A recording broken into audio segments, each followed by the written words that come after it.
মা সকাল সকাল উঠে কি কাটতে বসে গেছে? কুমড়ো শাক। হ্যালো এভরিওয়ান, মাই লাইফস্টাইল ব্লগে আপনাদের সবাইকে স্বাগত। এতক্ষণে আমিও জেনে গেছি আর আপনারাও হয়তো বুঝে গেছেন, আজ আপনাদের সঙ্গে আমি শেয়ার করব কুমড়ো শাকের একটা ডাঁটা চচ্চড়ি। এই ডাঁটা চচ্চড়িটা মা কিন্তু খুব দারুণ করে। এখানে ডাঁটাগুলো কাটা হচ্ছে, আর শাকগুলো কি আলাদা কাটবে মা? হ্যাঁ, শাকগুলো মা আলাদা কাটবে। তো চলুন এই রেসিপিটা কি করে সেটাই আপনাদের সঙ্গে শেয়ার করে নেব। এখানে ডাঁটা কেটে নিয়েছে, আর কেটেছে বেগুন, আর নিয়েছে আলু। কুমড়ো শাকগুলো মা আলাদা করে কেটে নিয়েছে। মা এখানে কচি কচি পাতা দেখেই কেটেছে। এইবার এগুলো সব ভালো করে ধুয়ে নেওয়া হবে। মা এখানে ডাঁটা, আলু, বেগুনটা ভালো করে ধুয়ে নিয়েছে, আর এদিকে কুমড়ো শাকটাও ভালো করে ধুয়ে নিয়েছে। কড়াইতে গরম তেলের মধ্যে দিয়ে দেওয়া হলো পাঁচফোড়ন, দিয়ে দেওয়া হলো কাঁচা লঙ্কা। এবার দিয়ে দেওয়া হচ্ছে আলু, বেগুন সব একসাথে দিয়ে দেওয়া হয়েছে কড়াইতে।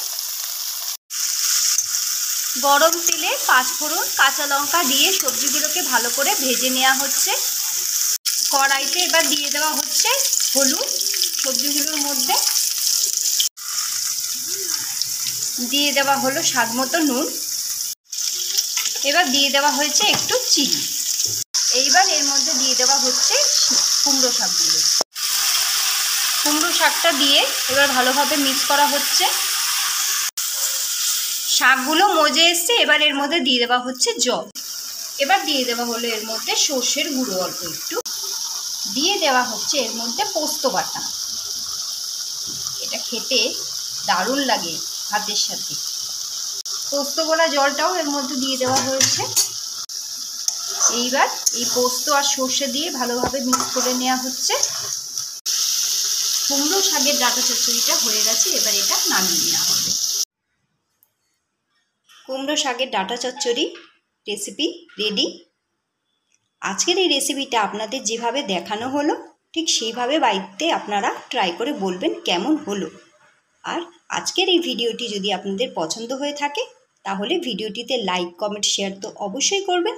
যারা যারা চ্যানেলে নতুন বন্ধু, ভিডিওটি পছন্দ হলে চ্যানেলটি কিন্তু সাবস্ক্রাইব করতে ভুলবেন না। এই রেসিপিটা ভাতের সঙ্গে খেতে দারুণ লাগে।